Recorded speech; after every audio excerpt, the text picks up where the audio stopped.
Thanks for having me, guys. It's great to be here.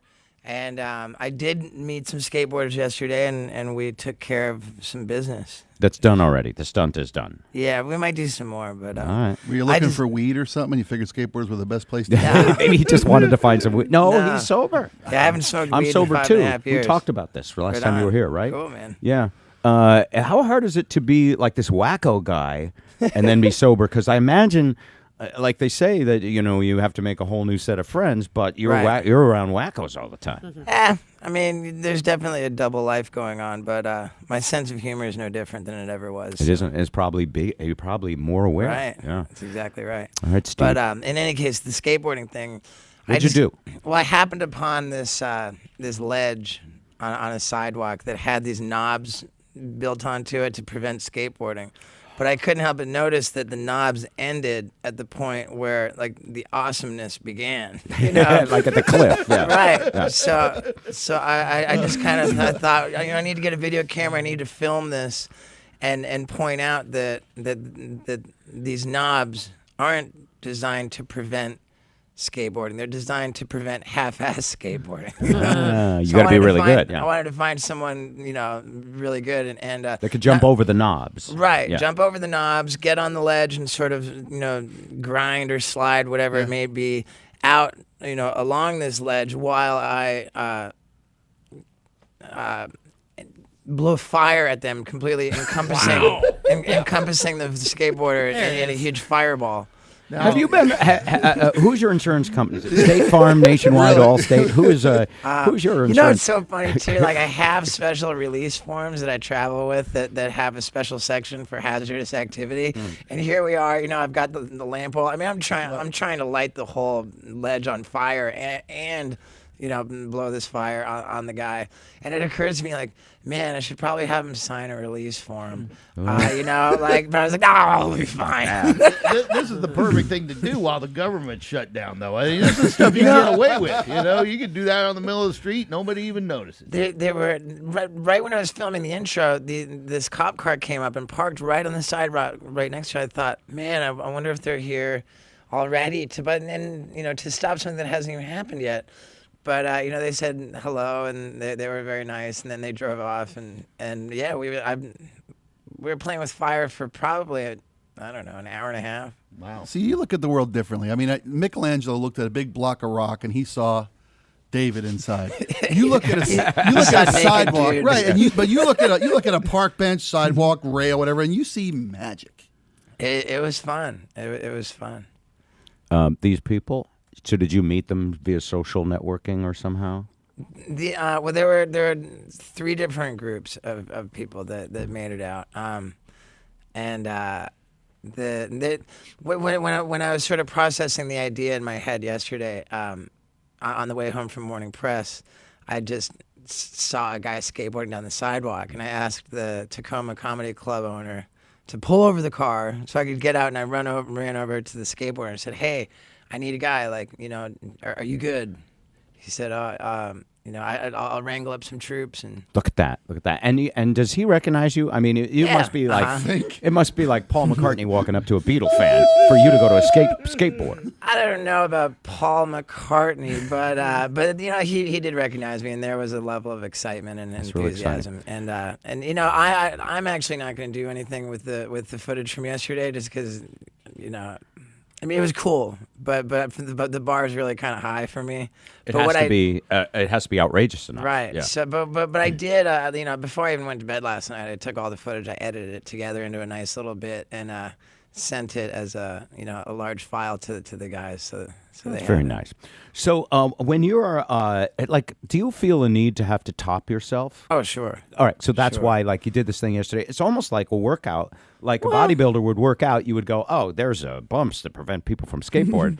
Let's conquer those." Right. It's just like a morning run would be, a 5-mile run to a marathon. Well, Right. Jesus had the same problem. Once Yeah. you've turned loaves and fishes, when you stop by a chariot, automatically, new wheel. It doesn't really make the grade, So what can you do? Like, do you have anything in mind now that's going to be really big? Well, yeah. I've actually been at it very recently. I just started a YouTube channel 2 weeks ago, and I'm up to 570,000 subscribers. All right. which puts an incredible amount of pressure on me. But if you look on my YouTube channel, I've been raising the bar, and fortunately, I do enough. I have enough different sort of lanes, and that it's not as. I mean, yes, I have to outdo myself, but it's more a case of just have to reinvent, come up with new, different stuff. I can't do the same stuff over and over. Do you? How do I? This to me is very scary because do you take submissions from people? Because I can't imagine anything more. Hey, Steve, look at this from people. I mean, Jackass was always really careful. I don't know if it was out of conscience or legal requirements. Say, do not try this. These are professionals. To be fair, I think that kids see that warning at the beginning, and they just read it differently. They're looking at the screen and it says, "Warning: if you do the stuff you're about to see, you will be the coolest kid in school." That's a bad warning. Right. Yeah, warning: performing the stunts you are about to see will be awesome. I've seen something locally lately. And I don't know if it's just local or if it's a national trend or an international trend, but I think that you deserve credit for it. And I wonder if you're aware of it or even it's on your radar. Lately, I've seen panhandlers taking it to a whole nother level by turning it into performance art. That's great. Well, unless you see some guy up there staple money to me, this guy's sitting there with a staple gun and he's covered in cash. Oh, yeah, I saw that guy Right. too. I mean, I got to say that your shows and your career may have inspired this guy. And have you seen it? What do you think? of it? I remember working on when I worked on cruise ships. I was a professional clown on Royal Caribbean cruise lines, and we'd get paid in cash every 2 weeks. And that was my first staple routine was the $1,000 man. I stapled $100 bills just all over my arms and my chest. So power to the guy. I mean, I'd encourage that. I think that nobody really, I mean, people are having hard times. I get it, but I just think that just from a purely economic standpoint, if you want to get more money, try not to bum people out with your Well, my empty gas can, car broke down, sob story. Like, you just get more money if you tell someone a joke or do something. It's silly. funny. Yeah. That guy needs a better agent though, because he'll let you do once. I think it should be a $5 minimum to put a hole in a guy's body. Yeah, I mean, I'm telling you. How much would you take? How much would it take? $100 bill to I'm staple not, you? no. Look, dude, you got all kinds of padding. No, Come on. I'm not a man who likes pain. That's my. Yeah. We mentioned Jody's fear of sharks. I fear pain. I How don't much? like discomfort. How much does the staple hurt? Beyond, It- like, do you have It's not quite as bad as you have a as you'd tolerance for think. pain different from most people? I don't have a higher tolerance for pain. I have just an unreasonable hunger for attention. I'm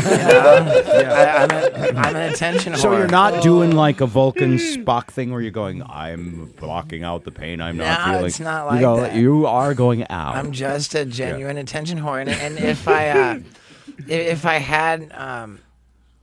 if I had some unusual threshold for pain, I think it'd be boring to watch a lot of the stunts that I've done because there wouldn't be the reaction. because it would be that like, makes it oh, he's walking entertaining. on coals. He's got leather feet. It doesn't mean Right, anything. right. I see what you're saying. There's got to be that fear and intrepidation to make it sort of compelling to watch. I Steve-O, think. the Tacoma Comedy Club tonight. Jackass 3D was out in 2010.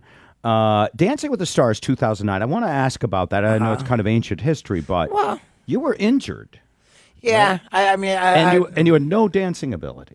none whatsoever. So how do you get booked on that show? Is it Well, I mean, as a rule, I think that their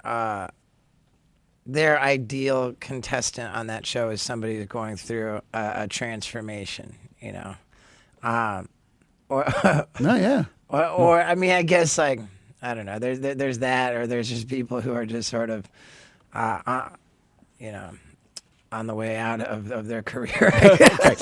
But you were the first part. In my case, I mean, I had been, I had a very public meltdown and downward spiral. I was in extended rehab. I mean, I'd spent 6 months bouncing around psychiatric wards and rehab centers. And we love rehabilitation. We love a comeback story, Sure, and we love to sure. see someone and see, are they going to be able to handle it? Right. And I mean, I was very serious about it. I had been sober for just under 1 year when I found out about the Dancing with the Stars offer. I was living in a halfway house. I didn't know if if I could really pursue a career in entertainment at that point, and So this was a moral dilemma for you because sobriety, Well, early right. sobriety, is very much about humility, letting go. Sure. I Right, mean, you know. sobriety in general is, Yeah. and I mean, really, the crux of the whole deal is ego deflation. And it's weird to think like humility and ego deflation is really what sobriety is all about. And how do I do that in a career that's all about ego? And so it's like, man, I wonder if I can even do this. I was living in a little halfway house, and I got a call from my agent. He said, I've got this thing, and you're either going to want to punch me in the face or you're going to love it. But they want you to be on Dancing with the Stars. And I thought, wow, it made sense for me at the time because I was able to do my rehearsals just a couple blocks down the street from my halfway house. It's right near my halfway house. I didn't- I that'll didn't- be yeah. That's a sign from God. Right, I didn't have to travel. I didn't have to travel at all. It was just right in town. I didn't have to necessarily be like a wild man, and it seemed like a safe family show. And you'll be taking dancing that I lessons could from do- a pro. Right, at the I could same do time. low. Yeah. It'd be healthy. It'd be challenging. That's what people, newly sober people take lessons and learn how to do new things. Sure. Yeah. Okay. And so it all seemed pretty safe and a good way for me to kind of dip my toe in the water and see if pursuing the spotlight made sense for me at the time. Now, granted, that's how I got into it. Once I got involved, then all of a sudden it became this harsh reality that wait a second. Now I just signed up to do something I'm terrible at in front of 20 million people. And I remember the night before the season premiere, laying in my little bed in the halfway house and just having the craziest panic attack, just looking at the ceiling of this bedroom I was in, and just I can't do it. I can't do it. I wanted to back out I can't believe nobody has backed out on the first day. Of Well, that. didn't Cliff Clavin back? Somebody back? A couple John people. Ratzenberger. A lot of people have Yeah. come up injured. Injuries. Yeah, and I did get injured, but Couldn't you, like on the very first dance, like staple your partner and then they just kick you off? that was what people expected from me. And I think that it was an uncomfortable time. I didn't It was enjoy tough. it. Okay, I didn't so enjoy it you at did all. not enjoy it, but you I did really it didn't, contractually. but I'm glad I did it, and I'm glad I got through it because that was the ultimate test, man. I mean, it really was. I don't know if you would be up for another like really big reality show, but I have a feeling your agent may call because they've announced one this morning that I think you're perfect for. Perfect Oh, for yeah. Steve-O. Yes. Have you heard of Celebrity Champions? I already got pitched for. You already got pitched? What is it? Celebrity Champions. Wow. This is gymnastics. Yes. Yeah, It sounds he's very enthused about it. This is going to be big. I mean, You this take a is- pummel horse to the junk once, you've done it 1,000 you're one of the times. few guys who could do this, though. I mean, I guess, but I just when like when you've been out of the spotlight and you're in rehab for a year and you're coming off a downward spiral and you're living in a halfway house. That's when you going take on that Dancing stuff. with the He doesn't need that crap Right. now. Oh, He my just God. did a great skateboard video yesterday. I'm not Right. even sure he's going to use Right, it. I What are you mean- going to do tonight on stage, Tacoma Comedy Well, Club? I just am so excited about this whole deal. I mean, I've sold out every show that I had here, and we went ahead and added one on Saturday at 5 p.m. So that's the only show that. It's the only one you can get tickets for. That's the only one, And if it seems weird to go to a comedy club at 5 p.m., movies are funny at 5 p.m. too. They are. We'll darken the room But I'll for be you. hilarious. All right. It's We'll post that on our Facebook. Steve-O, 5 o'clock is the only show. Still 5 o'clock on tickets Saturday, available for. and it's silly comedy, filthy comedy, silly stunts. And after the show, I always stick around and take photos with every single person that wants one. What a great guy. Do you hurt right now anywhere? My back has been in better shape. I'm seeing a chiropractor pretty regularly. Imagine But you're a the chiropractor. chiropractor looked at my x-rays and he said, dude, you are Keith Richards. Have you ever tried acupuncture, or does your body just laugh at needles? I've tried acupuncture. It didn't really do much. No. 7:57.